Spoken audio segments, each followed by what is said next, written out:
ఇండియాలోనే #1 varicose veins hospital Avis vascular centre. అందరికీ నమస్కారం. నా పేరు మాధురి. మీరు చూస్తుంది సుమన్ టీవీ నెట్వర్క్. ప్రస్తుతం మనతో పాటు ఉన్నారు ప్రముఖ జ్యోతిష్య వాస్తు పండితులు బ్రహ్మశ్రీ నానాజీ పట్నాయక్ గారు. నమస్కారం గురుగారు. శ్రీమాత్రే నమః. గురుగారు, ఇంకా శ్రావణ మాస అమావాస్య, ఈ అమావాస్యకి చాలా ప్రత్యేకత ఉంది. దీన్నే పోలాల అమావాస్య అని కూడా అంటారట కదండి.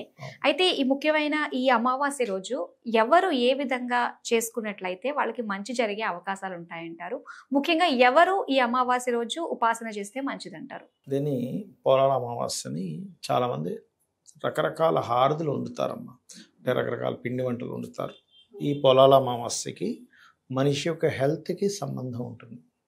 సహజంగా మనకి ఈ పోలాల అమావాస్య వర్షాకాలం వస్తుంది. మీరు మెడికల్ రిలేటెడ్ పరంగా చూసుకుంటే కూడా డాక్టర్స్ దగ్గరికి వెళ్ళి మీకు ఎప్పుడు పేషెంట్స్ ఎక్కువ వస్తారు అంటే మనకి వర్షాకాలం ఎక్కువగా ఉంటారు. అంటు రోగాలు కానీ ఇవన్నీ కూడా ఉంటూ ఉంటాయి. ఇక్కడ ఏంటంటే దీంట్లో ప్రత్యేకంగా వీళ్ళు తీసుకునే ఫుడ్స్ ఏవైతే ఉంటాయో రకరకాల పిండి వంటలు వండుతారు. అవి చాలా మట్టుకు మన జీర్ణశక్తిని, మన ఇమ్యూనిటీని పెంచే విధంగా కొన్ని పిండి పదార్థాలు కొన్ని రకరకాలు ఉంటాయన్నమాట ఇందులో. అవి నీళ్ళ హారదని, పప్పు హారదని, ఆ రకరకాల హారతులు తయారు చేస్తారు. వాటిని ముందుగా అమ్మవారికి నివేదన చేస్తారు. ఆ నివేదన చేసినటువంటి దాన్ని వీళ్ళు స్వీకరిస్తారు ప్రసాదంగా. ఓకే. అందులో ఉన్న మర్మం ఏమిటి అంటే అమావాస్య నాడు ఈ లిక్విడ్స్, ఈ యొక్క ఏదైతే పిండి పదార్థాలతో చేసినవి చంద్ర సంబంధం, ఇవన్నీ ఫుడ్స్ అన్నీ కూడా. ఎప్పుడైతే ఈ వర్షాకాలంలో వచ్చిన అమావాస్య, ముఖ్యంగా పోలాల అమావాస్యకు ఉండేటువంటి లక్షణం ఏమిటంటే తొందరగా రోగాన్ని కలిగించే లక్షణం ఉంటుంది. ఆ రోగాన్ని కలిగించే లక్షణాన్ని వీళ్ళు పాదద్రోలడానికి అమ్మవారిని ఆరాధించి ఈ రకమైనటువంటి అమ్మవారికి సమర్పించి దాన్ని ప్రసాదంగా స్వీకరించడం ద్వారా వీళ్ళు రోగాన బారిన పడకుండా ఉండడానికి ఒక గొప్ప పూజాది విధానం ఈ పోలాల అమావాస్య. అయితే గురుగారు, ఈ పోలాల అమావాస్య అనేది ఎక్కువగా గోదావరి సైడ్ వాళ్ళు ఎక్కువగా చేస్తారు, ఇటు సైడ్ వారు చేయరు అని చెప్పేసి. అదేం లేదమ్మా, ఇటు సైడ్ వాళ్ళు కూడా కొంతమంది చేస్తారు. కాకపోతే ఇటు సైడ్ వాళ్ళు ఎలా చేస్తారంటే గ్రామదేవతలు చేస్తారు. యాక్చువల్గా గ్రామదేవతలకి అమ్మవారిగా భావించి, అంటే ఒకే శక్తి గ్రామదేవతలు గాను దశమహావిద్యలు గాను ఈ రకంగా రూపాంతరం చెందుతూ వచ్చింది. అలా ముఖ్యంగా ఏంటంటే మనం అర్థం చేసుకోవాల్సింది, గ్రామదేవత అంటే ఏదో చిన్నదని, పార్వతీదేవి అంటే పెద్దదనే కాన్సెప్ట్ కాదు. ఇక్కడ ఒకే శక్తి ఈ రూపాల్లో వచ్చింది. ఇప్పుడు సీఎం గారు ఉన్నారు, సీఎం గారు ప్రతి ఇంటికి వెళ్ళి కాపాడలేరుగా, ఒక డిపార్ట్మెంట్ని ఏర్పాటు చేస్తారు. ఆ డిపార్ట్మెంట్లో కూడా ఐజీఓ, ఆ పైన ఉన్న వాళ్ళు ఐపీఎస్ లెవెల్లో ఉన్న వాళ్ళు ఒక హై లెవెల్, ఆయన ప్రతి ఇంటికి వెళ్ళి కాపాడలేడు. ఆయన ఏం చేస్తాడు, ఒక ఇన్ని మన గవర్నమెంట్ ఏం చేస్తుంది, ఇన్ని పోలీస్ స్టేషన్లు, ఇంతమంది ఇన్ని పోలీసులు, ఇంతమంది కానిస్టేబుల్, ఇంతమంది ఎస్ఐలు, ఆ కానిస్టేబుల్ ప్రతి సందులో ఒక రిక్కి నిర్వహించి అక్కడ ఏమీ జరగకుండా చూసుకుంటాడు. అలా అని ఈ పోలీస్ కానిస్టేబుల్కి గవర్నమెంట్కి సంబంధం లేదని కాదు, ఉంది. కానీ ఒక ఎనర్జీ రకరకాల రూపాలు ఎలా అయితే ఇదైందో, అంటే ఎగ్జాంపుల్ కోసం చెప్తున్నాను నేను మీకు.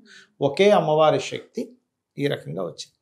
ఇప్పుడు మిమ్మల్ని మీరు ఒక స్త్రీమూర్తి రోడ్డు మీద వెళ్తూ ఉంది, ఎవరో ఆకతాయిలు ఆమెను ఆట పట్టిద్దామని 11 గంటలప్పుడు నైట్ డ్యూటీ చేసుకుని వెళ్తుంటే వెంబడి పడుతుంటే వెళ్ళి కానిస్టేబుల్ దగ్గరికి వెళ్తుందా, లేకపోతే కాపాడమని సీఎం ఎక్కడున్నాడు అక్కడ వెతుక్కుంటూ పరిగెడుతుందా? పోలీస్ జీప్ వెళ్తుంటే వాళ్ళు ఆపేమండి, ఇలా పలానా వెంటబడుతున్నా అంటే వాళ్ళు వెంటనే ఈ అమ్మాయికి రక్షణ కల్పిస్తారు. అంతే కదా. అలాగే మనకి శాస్త్రం ఏం చెప్తుందంటే ఎవరెవరు ఏ ఏ ప్రదేశాల్లో ఉంటారో ఆ గ్రామ దేవతను ముఖ్యంగా పూజించాలి. పోలేరమ్మ, నూకాలమ్మ, ఇవి అలా ఉంటాయి కదా. ఆ గ్రామ దేవతకి అసలు ఇప్పుడు మనకి చాలా తగ్గిపోయింది కానీ ఆనవాయితీ. ఇంతకుముందు మనం ఏదైనా ఊరికి బయలుదేరి వెళ్ళేటప్పుడు ఆ గ్రామదేవత దగ్గరికి వచ్చి నమస్కారం చేసుకుని, అమ్మా నన్ను రక్షణ ఇవ్వు, నేను వెళ్ళి రావడానికి నీ యొక్క అనుగ్రహం ఉంటే నాకు ఎటువంటి ప్రమాదము లేకుండా నేను సురక్షితంగా క్షేమంగా వెళ్ళి రాగలను అని మనస్ఫూర్తిగా నమస్కరించుకొని వెళ్ళి వచ్చేవాడు. మళ్ళీ వచ్చిన తర్వాత దండం పెట్టుకుని, అమ్మ నీ అనుగ్రహంతో వచ్చాను. అంత గొప్ప ఇది గ్రామదేవత రూపంలో అమ్మవారు ఉంటుంది. ఆ గ్రామదేవతలకు ఉండేటువంటి మొదటి లక్షణం ఏంటంటే ఆ ఊరికి, ఇప్పుడంటే ఊర్లో అన్ని సిటీలు అయిపోయి చాలా తక్కువ ఉన్నాయి, ఊర్లు ఉన్నాయి ఇప్పటికీ, అవుట్స్కట్స్కి వెళ్తే ఊర్లే అన్నీ. అక్కడ ఉండేటువంటి ప్రదేశానికి అక్కడ ఉండేటువంటి వాళ్ళందరినీ కూడా రాత్రి సమయంలో తిరుగుతూ ఉంటుంది అమ్మవారు ఆ గ్రామాన్ని కాపాడడానికి.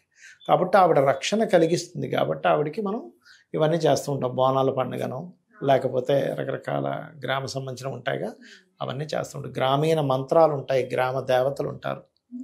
గ్రామ సంబంధించిన ఇప్పుడు మనకి ఒకప్పుడు బొడ్రాయి అని ఉండేది, ఇప్పుడు చాలా తగ్గిపోయింది. బొడ్రాయి అని పెట్టేవారు, అది కూడా అందరూ తీసుకొచ్చి అక్కడ పూజ చేయడమే. అంటే ఊరు నడి బొడ్డులో పెట్టడమే ఎక్కడో బొడ్రాయి అంటారు, బొడ్రాయి అంటూ ఉంటారు. అక్కడికి వచ్చి అందరూ కూడా చేస్తుంటారు. ఆ బొడ్రాయి కూడా ఏంటంటే ఆ గ్రామాన్ని కాపాడుతూ ఉంటుంది. ఇప్పుడు దాని యొక్క ప్రాముఖ్యత కానీ తెలుసుకునే వాళ్ళు కానీ లేరు యాక్చువల్గా.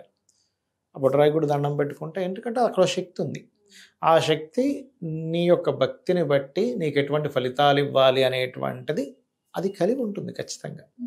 సో ఈ గ్రామ దేవతలు, ఈ పొలాల అమావాస ఇవన్నీ ఏంటంటే ముఖ్యంగా ఆరోగ్యము, ఆరోగ్యమే మహాభాగ్యం. ఎటువంటి ఆరోగ్యం రాకుండా, ఎటువంటి విపత్తులు రాకుండా.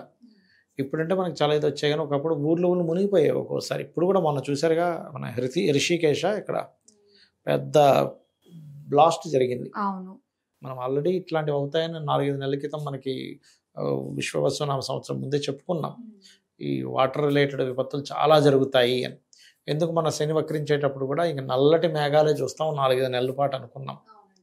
నల్లటి మేఘం చీకటి, పగలపూటే చీకటి అయిపోయేంత మేఘాలు వస్తాయని అనుకున్నాం. దాంతోపాటు ఇప్పుడు మనకి గ్రహణం కూడా రాబోతుంది కాబట్టి దాని ప్రభావం ఇంకా ఎక్కువగా ఉంటుంది.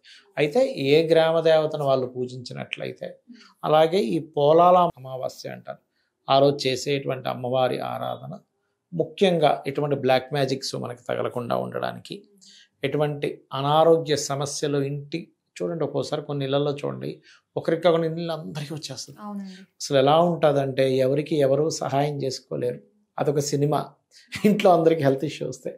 కాబట్టి అటువంటివి ఏవి కలగకుండా ఉండడం కోసం ఇంట్లో వాళ్ళందరూ కూడా ఆ హారతులు అమ్మవారికి సమర్పించి వాటిని స్వీకరిస్తారు.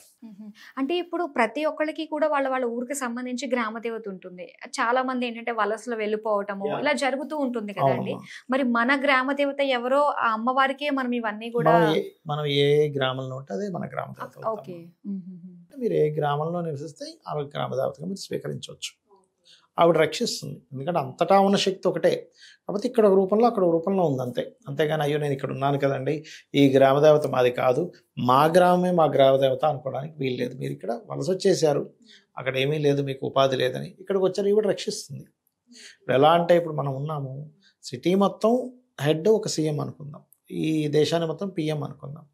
కానీ మీరు ఎక్కడున్నా సరే ఇచ్చేటువంటి కొన్ని సదుపాయాలు గవర్నమెంట్ ఇస్తుందిగా. సో గ్రామ దేవతల్ని పూజించడానికి పోలాల అమావాస్య మన ఆరోగ్యం కోసం అమ్మవారిని మనం పూజిస్తాము. ప్లస్ దాంతోపాటు ఒక హారతులే కాకుండా రకరకాల కూరగాయలతో వండుతారు, అన్ని రకాల కూరగాయలు కలిపి వండుతారు. అంటే ఏమిటి, మనకి సైంటిఫిక్గా చూడండి, ఒక్కొక్క పదార్థంలో ఒక్కొక్క రకమైన వైటమిన్స్, కొన్ని పిండి పదార్థాలు కావచ్చు, కొన్ని వైటమిన్స్ కావచ్చు, కొన్ని పీచు పదార్థాలు కావచ్చు, ఇవన్నీ ఒక్కొక్క దాంట్లో వస్తాయి. మనకి ఏ దానిలో సమతుల్యం తగ్గినా మనకి ఇల్ హెల్త్ రావడం ఛాన్స్ ఎక్కువ ఉంటుంది. ఆ సమతుల్యం పాటించగలుగుతాం ఈ పండగ వల్ల, అందుకని అలాగా. కానీ ప్రతి ఒక్క దాంట్లో ఒక్కొక్క పండగకి కూడా ఒక మర్మం ఉంటుంది. ప్రసాదం పేరు చెప్పుకుని మన కోసం మనకి బాగుండడానికి ఆ మర్మాలన్నీ కూడా చాలా చక్కగా తెలియజేసేందుకు ధన్యవాదాలు. శ్రీమాత్రే నమః.